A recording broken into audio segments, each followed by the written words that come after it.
रोम පොතේ 12 වෙනි පරිච්ඡේදයේ 1-2 වගේ විස්තර. රෝම එතකොට මේ ශරීරයේ පූජාවක් ඇදෙන්න බලාගන්න. මේ අත්වලින් තියෙන පාපය, පාදවලින් තියෙන පාපය, ඒ වගේ මනසේ තියෙන පාපය, සිතිවිලි වල තියෙන පාපය, පාපයත් එක්ක ජීවත් වෙන එක තමයි පළවෙනි එක.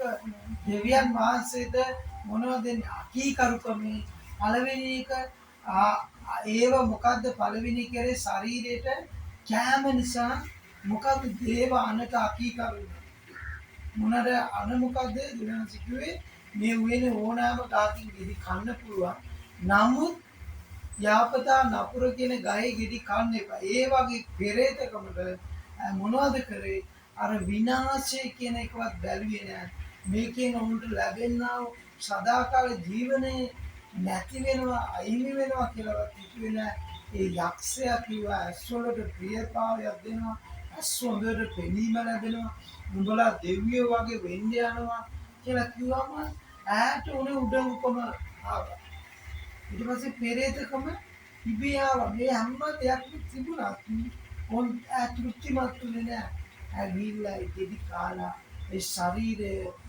දෙවියන් වහන්සේ විනාශ කරා ඒකයි කියන්නේ ශරීරයේ ජීවමාන දෙවියන් වහන්සේට යාගයක් කොට ඔප්පු කරන්න කියලා. මේකේ තව පැත්තක් තියෙනවා ඒක තමයි මේ කාලේ මිනිස්සු දෙවියෝ අදහනවා කියන්නේ සමාගේ ශරීරයේ පවා පූජාවක් කරනවා. ආද අපි දකිනවා උපත් කතාවේ 12 වෙනි පරිච්ඡේදයේ ආබ්‍රහම්ට දෙවියන් වහන්සේ කියනවා ඊසාක්ව යාගයක් කොට පූජා කරන්න. එතකොට ආබ්‍රහම් ඊසාක්ව කන්ද උඩට අරගෙන යනවා. ඒ කන්ද උඩට අරගෙන යනකොට ඔව් ඊසාක් කනෝ කෝ තාත්තේ මගේ බැටළුවා. නැත්තම් බැටළුවා කෝ කියලා. ඔය දෙන උත්තරේ මොකක්ද? ඔය දෙන උත්තරේ තමයි බැටළුවා දෙවියන් වහන්සේ සපයන ඇත. මුළු කන්ද මුදුනට ගිහිල්ලා ඊට පස්සේ ලී කොට උඩ දරුවව තියලා ඕකේ. ඊයා කපන්නේ නෝ දෙවියන් කියන අයින් කරන්න මම බැටළුවා සුවිදන්න. ඒ කියන්නේ පූජාවක් තමයි. ඒ කියන්නේ උතුම් පූජාවක්. අර ටිකක් මානසික නිසා, කම්මැලි නිසා, නිදිමතකම නිසා සේවය දාන එක නෙමෙයි වැදගත්. පූජාවක් තියෙනවා. හලෙලූයා. පූජාවක් දෙවියන් වහන්සේ ඉදිරියේ අපිට පූජා වෙන්න බැරි නම් අපිට දේව සේවය කරන්න බෑ. ආමෙන්. යාගයක් කැටේට පළවෙනි එක ඔප්පු කරන්න ඕනේ. ඒතර ආබ්‍රහම් මොනවද කරේ? ඊසාක්ව පූජා කරලා ඔව් ධර්මිෂ්ඨයෙක් කැටේට ඌ ගණන් ගත්තනේ. ආමෙන්. ඒකත් සම්පූර්ණ වුණේ. මේ පූජාව ශාරීරික පූජාව ඉතාමත්ම දෙවියන් වහන්සේ ඉදිරියේ දෙවනසේ බලාපොරොත්තු වෙන පූජා. ආමෙන්. හalleluya. නැතුව මේ පූජාවක් එක ගීතිකාවක් ගායනා කරලා ඊළඟ ගීතිකාවක් යනකොට ඒ ගීතිකාවේ අර්ථය දැනගෙන ගායනා කරනවා. all surrender මම හැමදේම දෙවිඳුන්ට යටත් කරනවා. එතකොට ආබ්‍රහම්ගේ පූජාවල් ගොඩාක් තියෙනවා. ලොත් ඇවිල්ලා ඉන්නවා මට මේ ලස්සන දේශේ මට දෙන්න. ඒතර ආබ්‍රහම් කියලා හරි මේ ලස්සන දේශේ මම ඔයාලට දෙන්න. ඔව් ඒකත් පූජා කරලා ඔව් ගියා කන්දට. ආමෙන්. සමහර පූජාවේ අපි දෙවියන් වහන්සේ ඉදිරියේ හරි පූජාවක් කරනවා. ඒක මාංශයෙන් ගන්න තීරණය. ඒ කියන්නේ නුඹලා ඉබැවි සාමුද්‍රි නුඹලාගේ ශරීරයන් ජීවමාන වූ සුද්ධ වූ දෙවියන් වහන්සේ විසින් පිළිගත හැකි වූ යාගයක් ඔප්පු කරන්නලු. ආමෙන්. ඉතින් පිළිගත්තද? ඔබේ নমස්කාරය දෙවියන් වහන්සේ පිළිගත්තද? ඔබේ යාඥා ජීවිතේ පිළිගත්තද? නෑ මුකුත් පිළිගත් නැති බලන්න අපි යාඥා කරනකොට අපේ යාඥාව ස්වර්ගයට ඇවිල්ලා තියෙනවා. අපි නැත්තම් බොරුවට ඉඳගෙන බොරුවට හalleluya හalleluya හalleluya කියනවා. නැත්නම් ඒක පූජා වීම කරන්න මට පුළුවන්. පුළුවන් දෙවියන්සකින් බලාපොරොත්තු වෙනවා. ආමෙන්. එහෙනම් යාගයක් වෙන්න ඕනේ. ආමෙන්. ඉතින් හතරට නැගිටලා යාගයක් නෑ යාගේ පූජාවක් ඇතුළේ. මම දෙවිඳුන්ට දෙන්න මගේ ශරීරය දුබල වෙන්න පුළුවන්. මේ යාගයක් ඇතුළේ මම මුළු හදවතින් ඔප්පු කරන්න වෙන්නේ. ඊට පස්සේ කියනවා දෙවියන් වහන්සේගේ දයාව නිසා නුඹලාගෙන් ඉල්ලනවා.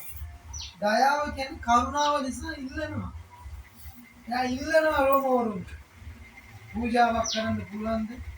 ඔබ කොයි වගේද පූජාවල් ඔප්පු කරන්නේ? ඒ පූජාවක් වෙන්නේ දෙවියන් වහන්සේ. ආමේන්. පූජාවක් නැත්නම් මොනවද වෙන්නේ? පූජාවක් නැත්නම් පූජාව නිකන් හරි පූජාවක් වෙන්නේ. නිකන් කියනවා පළියට නැත්නම් කරන පළියට තව කෙනෙක් කියන නිසා නැත්නම් තව මිනිසෙක් නිසා ඒ ඔක්කොම පූජා කරපෑම පූජාවල ඔක්කොම පළවෙනි එක මොනවද? සිතේ අභ්‍යන්තරයෙන් ඉන්න හදවතින් ඉන්න මුළු ආත්මයෙන් ඉන්න නිකන් අර නමට විතරක් පූජාවල් උපු කරන්න එපා. හදවතින් නමස්කාරය කරනවා නම් දේශ දැසම අපය විතර හොඳට දාන්නේ කාටයි ආත්මයකට ඔබ නමස්කාරයට සූදානම් නිකන් අර ලෝකයේ වගේ ඕගන් එකක් ගෑවුවා කියලා මේක ඇති දෙයක් නෑ. ලෝකයේ මිනිස්සු බව ගීතිකාව මොනවායි දෙයක් කරලා ඕන්ටව ඒවට පූජාවක් යොදවන කාලය යොදවන වේලාව දෙනවා. පැය ගණන් ඕන් ඒවට වේද මාංශය ගැන ඒ ගැන හොයන අපි කොහොමද කරන්නේ? ආවා ඒ ඕගන් එක ගත්තා කරන්ට් එක ගෑවුවා වැඩි හරි. මොන පූජාවක්ද? පූජාව අතුලාන්තයෙන් එන්න ඕනේ. කෑම වලට පූජාවක් වෙන්න අපි තීරණය කරනවා. අපි තීරණය කළා බලන්න ඕනේ පූජාව මම ඉඩ දෙනවාද? ඊට පස්සේ අපි අඳුමට අපි පූජා වෙන්න කැමති නම් අපේ අඳුමට අපි පූජා මේක තමයි අඳින්නේ. මේක තමයි මගේ දමන. ඒක තමයි පූජාව. කියනවා අපි ලෝකේ සහ ලෝකයෙන් වෙන් වෙච්ච සෙනඟ. මට ලෝකයක් ඕනේ දෙවියන් වහන්සේත් ඕකද තෝරගන්න. ඒකනේ ආදාම් ඒවට පරීක්ෂාවක් තිබ්බේ. ඔබ ලෝකයට කැමති නම් මේ ගායෙන් ඉදි කන්න. ලෝකයේ තියෙන මරණය, ලෝකයේ තියෙන වේදනාව. වෙනසේවක් කිව්වේ නෑ. මේ ගායෙන් ඉදි කෑවොත් මේක වෙනවා කියලා වෙනස කිව්වේ නෑ. වෙනසට වහලා තිබ්බා. නමුත් කෑවම පස්සේ තමයි දෙවියන් වහන්සේගේ දරුවෝ වදනකොට වේදනා සහිතව වදනවා. නුඹ පොළව කොටලා තමයි කෑම කන්න ඕනේ. නුඹේ දහඩිය නුඹේ ශරීරයෙන් පිට වෙන්නේ. නුඹට මම සදාකාල ජීවනයේ දුන්න දැන් සදාකාලේ මරණයේ තියෙන ඔක්කොම දෙවෙනි දැහැවුවා. පූජාව බැරි. ඕන් ඒක ඒ පරීක්ෂාවෙන් ඕන්ට ජය ගන්න බැරි වුණා. යක්ෂයා එනවා ඇවිල්ලා ඒ කතාව කියනකම්ම කියලා පාපෙට වැටුනම තමයි ඕන්ට තේරෙන්නේ ඕන් නග්න භාවයට පත් වෙනවා. ශරීරය වැහිලා නෑ දැන්. ශරීරය මුළුමනින්ම විවෘත වෙලා ඉන්නවා. ශරීරේ මොනවද වෙලා තින්නේ? විවෘතයි. ඉස්සලා කොහොමද ශරීරය තිබුණේ? ඉස්සලා කොහොමද ශරීරය තිබුණේ? මහිමෙන් පූර්ණ වෙලා තිබුණා. උන්ගේ අවයවය ඕන්ට පෙනුනේ නෑ.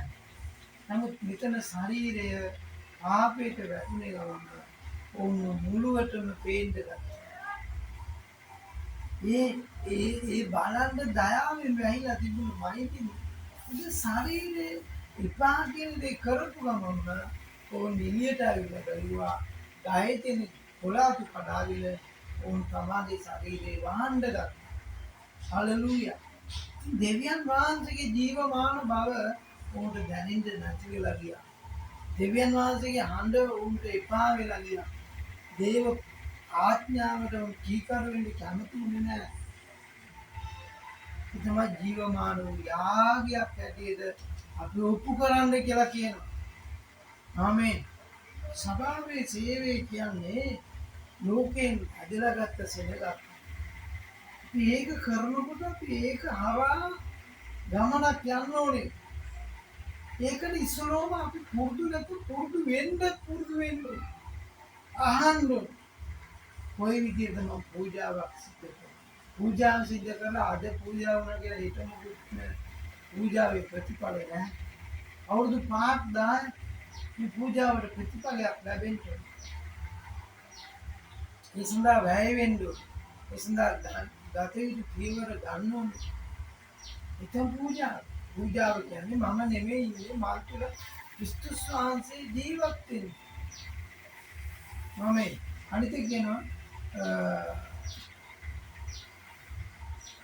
දැන් ඒක කියනවා නුඹලාගේ ආත්මික සේවයේ වේ. මොන සේවයේද අපිට පළවෙනි එක අපේ ශරීරයේ දෙවියන් වහන්සේට දෙන්න කියන එක තමයි ආත්මික සේවය. ඇනිදින්න එක සේවය, ධනගාල ඉන්න එක සේවය, නිරාහාරව ඉන්න එක සේවය. දැන් ඊවම දෙක් තුන වෙනකන් මහන්සි වෙලා වතුර එකක් බීලා තේ එකක් බීලා නිරාහාර වෙයිද? අද 5 වෙනකන් ඉන්නවා. හලෙලූයා. මොකද්ද ඒක තමයි ආත්මික සේවය. ආමේන්. මොන සේවයේද? ආමේන්. මොකද්ද මෙතන කියනවා? ශරීරයේ පළවෙනි එක දෙවියන් වහන්සේට ජීවමාන දෙවියන් වහන්සේට යොමු කරන්න. කට අපි වැඩිපුර ක්‍රියා කරනවා නම් මේ සම්බන්ධව අපි විමසලා බලන්න ඕනේ. බොරු කියනවා නම් අපි බොරුව වෙන්ද ආවේ කියලා අපි විමසලා ඒක දෙවියන් වහන්සේ ඉදිරියේ යාගයක් කොට ඔප්පු කරන්න. අපි හොරකම් කරනවා නම් අපි දෙවියන් වහන්සේ ඉදිරියේ අපි හොරකම් කරන්නේ නැහැ කියලා යාගයක් හැටියට මොනවද කරන්නේ? ඔප්පු කරන්නේ. මම මේ අත්වලින් රූප නමස්කාර කරනවා නම් මේ අත්වලින් යාගයක් හැටියට ඔප්පු කරන්න අවශ්‍යයි. මේ අත්වලින් මම වැරදි වැඩ කරනවා මම ඒක යාගයක් හැටියට දෙවියන් වහන්සේ ඉදිරියේ කියනවා. ස්වාමීනි මම මේ වැරද්ද මගේ සිද්ධ වෙනවා. මම මේ කාලේ දවසේ ඔබ ඉදිරියේ යටත් කරලා අයින් කරගන්න. මම මේ වගේ තමයි ස්වාමීනි මම ජීවත් වෙන්නේ කියන එක වඩා මම යටත් කරමින් අපේ පටන් යටත්කම කියන්නේ මම අද ඉඳලා යටත් උඹ කියන දේ ආරම්භ. මේක නෙමෙයි යටත්. ඒ මාංශය යටත්. යටත් කියන දෙකක් තියෙනවා. ආත්මයෙන් යටත් වෙන්නේ. මුළු කැමැත්තට අභිභවා යටත් වීම. මාංශයෙන් යටත් වෙනවා කියන්නේ දැන් යටත් වෙලා විනාඩි 10ක් විතර. ඊට පස්සේ ආයමත් අර පරණ ලක්ෂ්‍යාවම ආයමත් අතුලට ගන්නේ. දේශන් කිව්වනේ මේ ගයි ගිරි කන්නේ. ඒව මොනවද කොහොම ආගෙන ඉන්නවා. ඕ මන්දල. නල යක්ෂයයිලා ආනවා මේ ගයි ගිරි හොඳයි. හොඳයි ප්‍රශ්නයක් නෑ. ඇයි මේ ගයි ගිරි කන්නේ? බල ඉච්චර ගාන ගිනි ගයි මේ ගාක් තියෙන මේ වින මැදනේ තියෙන්නේ. මේක විතරක් නේ. එන පිට හදන්න තිබ්බා. ඒකක් තියෙන මේක අස්සේ. ඇයි බෑ කියලා කිව්වා දන්නද මේක කියාවොත් වගේ ඇස්සැරෙනවා. සැරෙනවා. මේ මොකක්ද ඇස්සැරෙනවා. නැකන් එන අපේ ඇස් වහලා නෑ ඇස්සැරෙනවා කියන්නේ ඔය හිතන්නේ බෑ මේ ඇස්සැරෙනවා පේනවා. ඇස්සැරෙනවා කියන දෙවියෙක් වගේ වෙන්න යනවා. දෙවියන් වහන්සේ වගේ දෙවියන් වහන්සේ වගේ වෙන්න ඕනේ. එහෙම වෙනවද? ඔව්. කාලා බලන්නකො ඒක කිව්වේ ගමන්. යාගේ මාංශය ඒකට සිත ගියා. මුලින් දෙවනසි කිව්වා කන්න එපා කියලා. ඔව් මං අපි කන්නේ නෑ. මේ ඉච්චර ගාවේ ඉදි තියෙනකොට අයි ওই ගායෙන් ඉදි කන්නේ. අපිට මේ කැමති නෑ ස්වාමීනි කියලා කියාගෙන ඉතින් මිනිස්සුා ඡග්ගාලා අර ගායේ ඉදි වල කියුණා. අර උච්චර ගා ලක්ෂණ ලෝකයක් කියනකොට මේ එක පළතුරකට විතරක් ගිහිල්ලා ආශාව වුණා. එතන මරණේ පළතුරට. ඔවුන්ගේ ශරීරයේ ජීවමාන දෙවියන් වහන්සේ යාගයක් කොට දී බාර කරලා නැති නිසා ශරීරේ මොනවද කරලා නැත්තේ ජීවමාන දෙවියන් වහන්සේ ඉදිරියේ යාගයක් ඇටියට කැප කරලා නෑ. ආමේන්. යාගයක් වෙන්න කැමති වෙනවා. අපි දෙවියන් ඉදිරියේ හැමදාම යාඥා මේ වගේ ආවස හතට මම ගීතිකා කියලා ප්‍රශංසා කරනවා දිනපතා. ඒක මගේ යාගයක්. මම කරන්නා වූ සේවයක්. හalleluya. නෑ මම අද කරන්නේ කියන්නේ. මම අද දවසේ මේ දේ කරන්න අකමැති. නෑ. පළවෙනි එක මං කැප වෙන ජීවිතේ යාගේ බලන්න ඕනේ. මම මේව තමයි ඉන්නේ.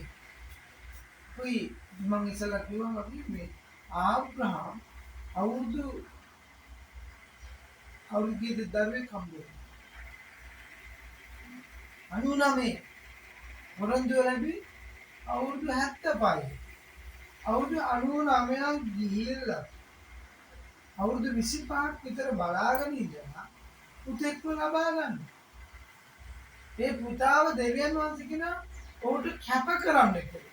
එතන තමයි ඉතාමත්ම අමාරුව ඇති වෙන්නේ.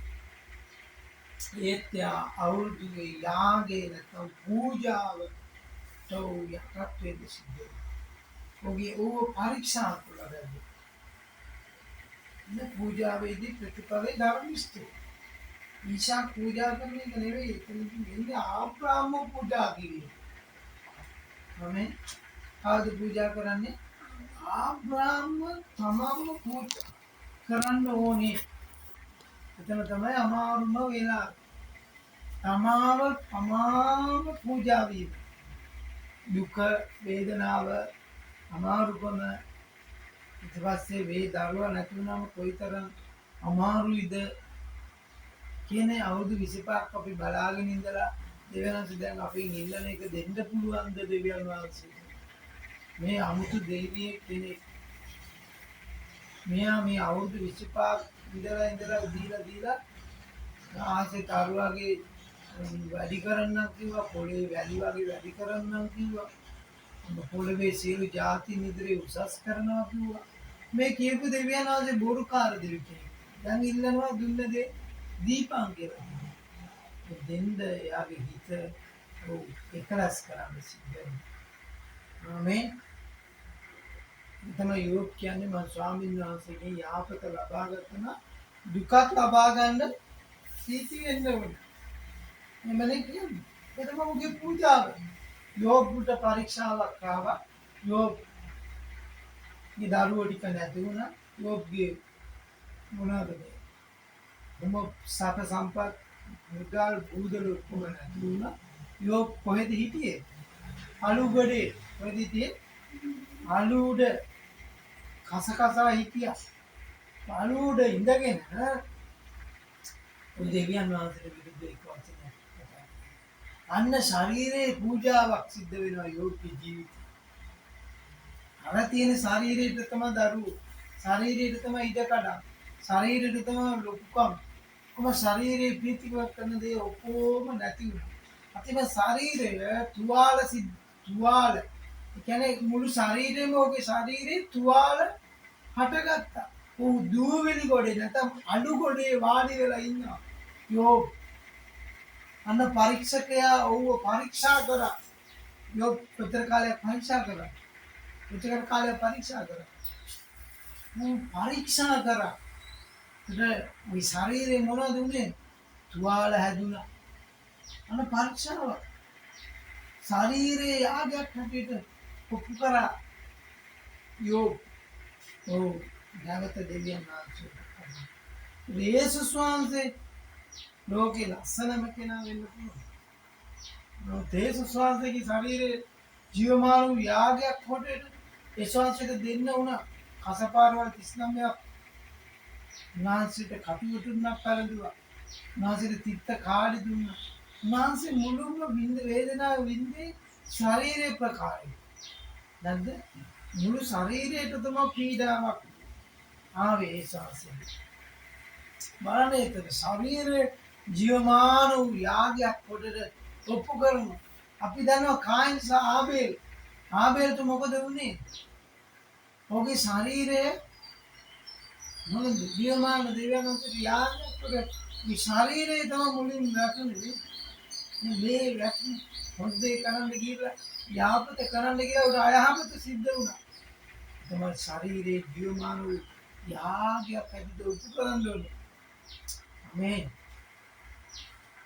අපි මොනවද ඔප්පු කරලා තියෙන්නේ මෙච්චර ආත්මික සේවයක් වෙන්නේ නැත්තේ හේතුව අපි ශරීරයේ කැමති දේ අපි කරලා තියෙන්න පුළුවන් මේ මාංශයේ කැමති දේවල් අපි කරන නිසා මාංශයට වැඩිකඩ ඉඩක් දෙන නිසා අපිට ආත්මික සේවයේ දකින්න බෑ හලෙලූයා කියමුද අපිට ශරීරයට අපි වැඩි වේලාවක් ශරීරයේ ප්‍රිය මනාප දේ කරන්න කැමති නිසා අපෙන් ආත්මික සේවය දකින්න නැහැ.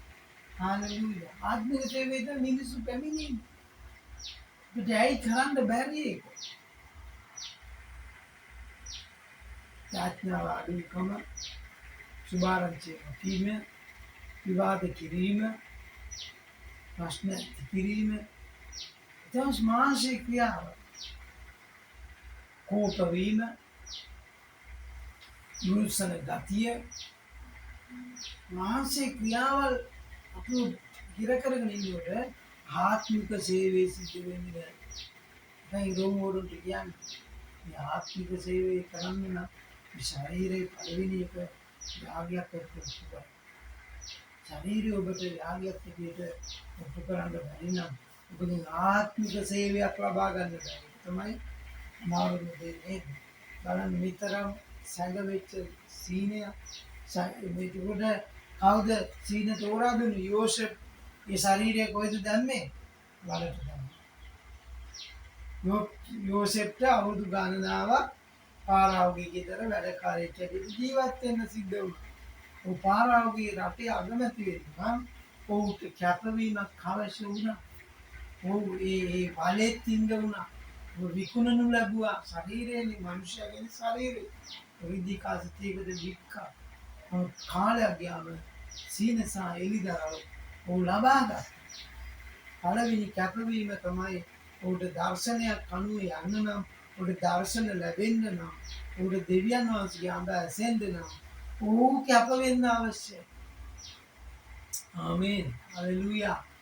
ඔබ කැපවීමක් නැතුව දර්ශනය අනුව දුවන්න බෑ. අයියේ කැපවීම තමයි දෙවියන් වහන්සේ අපෙන් බලාපොරොත්තු වෙන්නේ. අපි යේසුස් වහන්සේ කිව්වා එක මිනිසෙකුට මුළු දෙකක යන්න පුළුවන්ද කියලා. යන්න පුළුවන්ද? බෑ. එනම් මිනිසයා තෝරා ගැනීම පවා දෙකක් තියෙනවා. ඔබ මොනවද? වතුර බොනවා නම් වතුර බොන්න. ඔබ මත්ද්‍රව්‍ය බොනවා නම් මත්ද්‍රව්‍ය බොන්න. තෝරා ගන්න එක ඔබේ අතේ තියෙන්නේ. මත්ද්‍රව්‍ය බිව්වම ශරීරය මොනවද වෙන්නේ? කපුගඩු දිය වෙනවා. මනුෂ්‍යයා කළු වෙනවා, කෙට්ටු වෙනවා, කාලයක් ගියාම විනාශ වෙලා යනවා. වතුර බිව්වොත් කොහොමද? එයාගේ ශරීරය ලස්සනට වෙනවා, ප්‍රියමනාප වෙනවා. මේක තමයි. ਉਹ තෝරා ගැනීම ඔබේ අතේ තියෙනවා. ආදාම්ගේ තෝරා ගැනීම ආදාම්ගේ අතේ මිසක් දෙවියන් වහන්සේ අතේ තිබෙන්නේ නැහැ. දෙවියන් වහන්සේ නිදහස් කරා. තෝරා ගැනීම සම්පූර්ණ ඔබට අයිති. තෝරා ගැනීමේදී මම කවදාවත් ඔබේ තෝරා ගැනීමට මම ඇවිල්ලා ඔබට යහපත් දේ කරන්න දෙන්නේ. ඔබ පරීක්ෂාවක් ආවොත් දෙවියන් වහන්සේ පරීක්ෂාවෙන් අපිට ජය දෙන්න අවශ්‍යයි. අපි දෙවියන් වහන්සේ ඉදිරියේ දනින් නිද ස්වාමීනි මේ පරීක්ෂාව මට පැහැදිලි කරලා දෙන්න. මොකද්ද කියලා මම දැනගලා ආනවා මිසක් අපි දුවන වාලේ දුවනවා වගේ. අපි දුවන්න කාලයක් තමයි තියෙන්නේ. අපි සෑම් බෝග කියනවා. හරකව ගැට ගහපුවාම ඔය දුවන තරම් දුවන්න ඉඩ දෙන්න ඕනේ. දුවලා ඌ අර ගහ වටේ කරකිලා ගහ වටේ තියෙන තනකොළ ටික කොහොම කාලා ඌ එතනම තමයි වැටෙන්නේ. මමෙන් ඔබ සේවය කරන්න ආත්මික සේවයක් කරන්න ඔබ ගැට ගහපු කාලයක් ගියාම හරක් ලිව්වත් යන්නේ නැහැ. ඒ දකින්නේ ඒ ටික විතරයි. ඔය දැන් ඉතින් යන්න බෑ. අර කාලේ පුරුදු කරපුවාම අලියාගේ කකුලේ මොනවද මේකක් තියෙනවා. දන්නේල. මේ අලියා හැමදාම මේම කර ඉන්නේ. ඔය දැන්වල ගැලෙව්වත් අලියාට මේ කකුල මෙහෙම කර ඉන්නේ. ඇයි එහෙම කරන්නේ? යා හිතන්නේ තාම මම ගැට ගහලා ඉන්නේ. අවුරුදු ගණනාවක් මම ගැට ගහලා ඉන්නේ. නමුත් අලියා නියලා. මම වෙලා තියන්නේ දැන් උගේ මනස තියෙන්නේ අර ගැට ගහන තියනවා කියලා තමයි හිතන්නේ. නමුත් අලියා නියලා ඉන්නේ. ඒ වගේ තමයි තනකොළ කන හරකෙක්ව ගැට ගහපුවා. ඒ ගහ වටේ තියෙන තනකොළ ටික ඔක්කොම කනවා. ආයමත් ගාලන් කරලා නිදාගන්න. හැබැයි ලියලා දාපුවා. ඌ හැමතැනම කැරකිලා ආයමත් කොහෙද එන්නේ අවශ්‍ය ඈ? ඌගේ හිත තිබුණේ ඔක්කොම කැරකිලා ආවනම් හොඳයි කියලා. අවශ්‍ය වෙනකොට එතනක මේ අපි අවුරුදු ගණනාවක් දිව්වා. අපි කොහේ දිව්වා? පළවෙනි එක දෙවියන්ගේ මහන්ලු මොකද්ද ස්වාමීනි ආත්මික ශරීරයේ යාගයක් උපකරණ අවශ්‍යයි. එක තමයි කවුද පවුලේ හිස ක්‍රිස්තුස් වහන්සේ. පවුලේ හිස කවුද?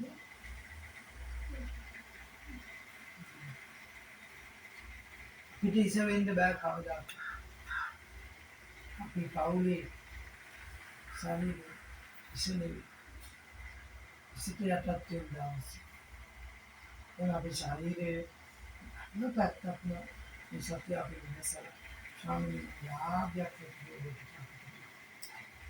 අපි මේ උදාහරණ කියන ශරීරය යාගයක් කොට උපකරා යෝහන් පෞතිස්තගේ ශරීරයේ බෙල්ල කපලා මොනවද බඳුනක තියලා ගෙනිච්චා සේවයේ සුභාරංචි සේවය කරා පසුතැවිල්ල ගැන දේශනා කරා ඒ බෙල්ල කපලා ඒකල යෝහන් සුදු යෝහන් තාච්චි දාලා බැද්දා පාත්මොස් දිවයිනේ ඔය සර්පය ගොඩට ගිහින් දැම්මා අන්න සේවේ පේත්‍රස්ව කුරුසේ අනිත් පැත්තට තියලා අණ ගැහැව්වා. මේවා කරන්න පුළුවන්ද? ශරීරයේ යාගයක් ඇටියට උපකරණ අවශ්‍යයි. කොහොමේ මා බලවන්ත සේවකයෝ ඔබ දන්නවද? තෝමස් ඉන්දියාවේදී කොහොමද මැරුණේ කියලා? ඒ කටු වලින් ගහලා මරලා තියෙනවා. මොකද්ද මේ සේවයට තියෙන ගෞරවය? ඔබ සමාජයේ ශරීරයේ ආත්මික ගමනකට අපි යනවා. හාලෙලූයා. මනුෂ්‍යයට සේවය කරනවා නෙවෙයි. පළවෙනි එක මට මං සේවය කරන්නේ. මේ ශරීරය යාගයක් ඇටියට. මගේ වචන යාගයක් ඇටියට. අපි නැගී සිටින දවසේ දෙවිඳුන් දුන්නා මේ ආලංකාර පණිවිඩය. විතරක් ලස්සන පණිවිඩය. දෙවියන් වහන්සේට අපි අත්වසල සුති කරමු. මේ දාලා වේලාවේ කතා කරපු දෙවියන් ඔබ සුති කරමු.